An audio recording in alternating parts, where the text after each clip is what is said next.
Compré estas gafas para leer la mente de mis estudiantes. Hola, profe. Buenos días, chicos. Ay, qué fastidio esta clase. Valeria, ¿me quieres decir algo? No, nada, profe. Pensé. ¿Cómo le digo a Valeria que me gusta? Valeria, ¿le gustas a Federico? ¿En serio? Profe, ¿cómo lo supo?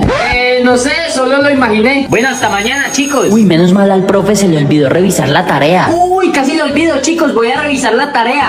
Gracias, mini Federico. ¿Por qué tenías que decir? Pero yo no dije nada. Pero lo pensaste, ¿verdad? Esto está muy extraño.